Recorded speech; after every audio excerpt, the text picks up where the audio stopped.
everybody. It's Shawn Petite for Artist Gang Tuesday, and I am excited about today's project. I am going to be working with three of Donna Downey's signature stencils. One is going to be the main focus, and two are going to be creating side stories. And then I'm working with some book pages. This is a collage pack that I have in my shop that you can purchase, or you can use book pages. I also am working with some Liquitex and some golden paints, and they'll be listed in your supply list. And then, let's see, I am working with some household items just for additional texture. I'm using my standard MDF board. It is a 12 by 12, and I'm not going to seal it or anything because I'm going to be putting my papers down with matte medium, and that will actually seal everything, prepare the surface for what we're going to be doing. So I just tore everything out and I laid it all down, and then I took it off and I put my matte medium down, and then I placed my papers over the top of that and covered it with my matte medium. Now make sure when you're doing this that you get all of the nooks and crannies and that all of the overlapping papers are covered under and over as well, and smoothing out any bumps with your finger or your brush or a credit card or palette knife. So then I came back in, it was dry, and I came back in with my palette knife and some titanium white, and I'm neutralizing everything right now to get ready for the next layer.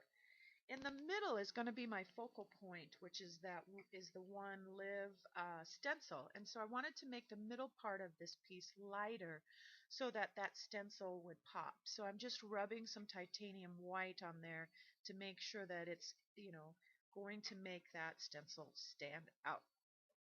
So everything's dry, and I'm now with my fingers going back in with some bright aqua green, and I'm just kind of rubbing it around, no real rhyme or reason. But what I did do here was I spray the paint and let the water sit on the paint and then dab it up with a rag. And what it does is it picks up just where that water is on the paint. So you got little splotches and dabs and things like that, and it's a really cool effect, and it adds some additional texture in your layering process. So I'm doing that again here, and then I kind of dabbed around because I had some of that turquoise on my rag. Now I'm going back in with the let's see, it is cerulean blue hue, and I'm not mixing the two, so I did not wait for the paint to dry. I'm just adding the blue kind of around on the sides, not actually making it mix with the green because I wanted the colors to be completely separate. I'm going back in with that same technique of putting the water on and then dabbing it off. Once I do this, I wait and I get everything dry, and then I put my next layer of color on because I don't want the colors to mix. I want them to stand alone.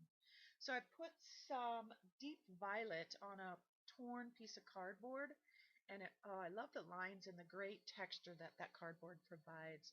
And then I just went back in and randomly, put a little bit of purple here and there. And then I used this mesh that I got at Christmas time, that you make bows with. It makes a great pattern. Super cheap, have a ton of it, and you can use it on your piece or as a texture piece.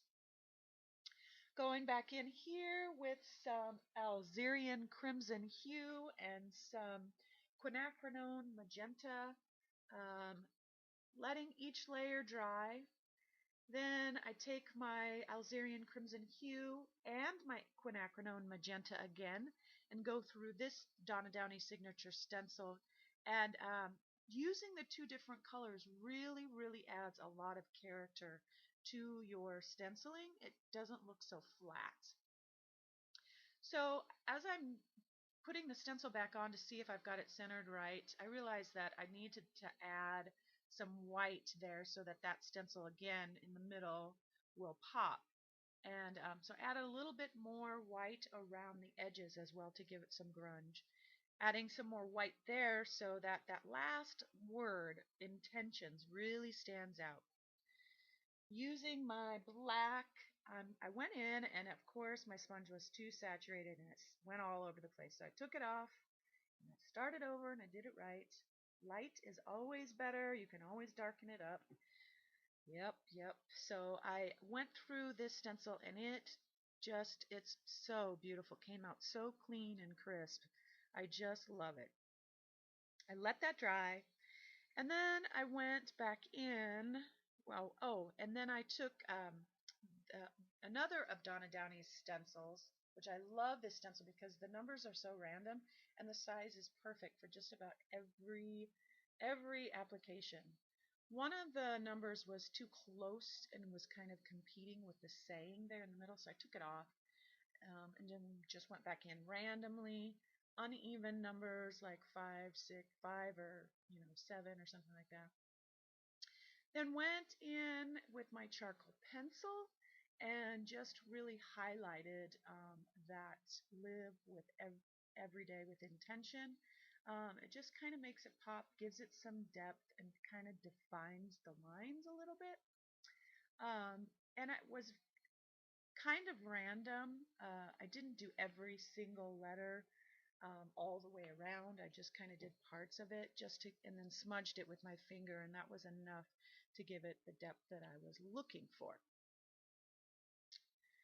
And so I also, with my charcoal pencil, went and kind of outlined some of the stencil, the petals, the vines, the numbers, just randomly, not the whole thing, just little bits here and there. Black is really a unifying color and really draws the design out all the way to the edges, and so it really brings a piece together. So I always include some type of black on the side stories of what I've created and the focal point as well.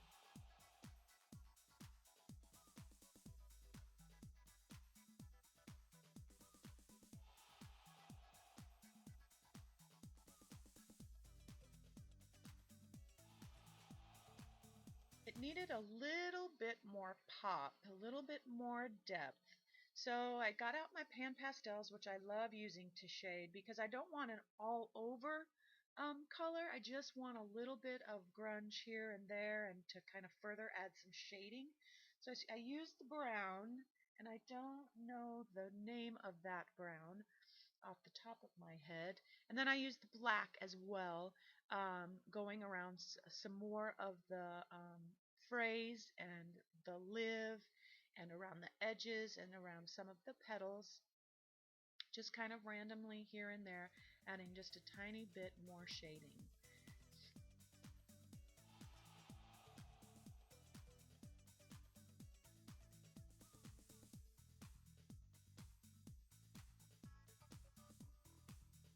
Whenever you use charcoal or pastel, make sure that you spray it with a fixative and then seal your piece. Thanks for watching. If you have any questions, you can leave them below or on my website at ShawnPetite.com.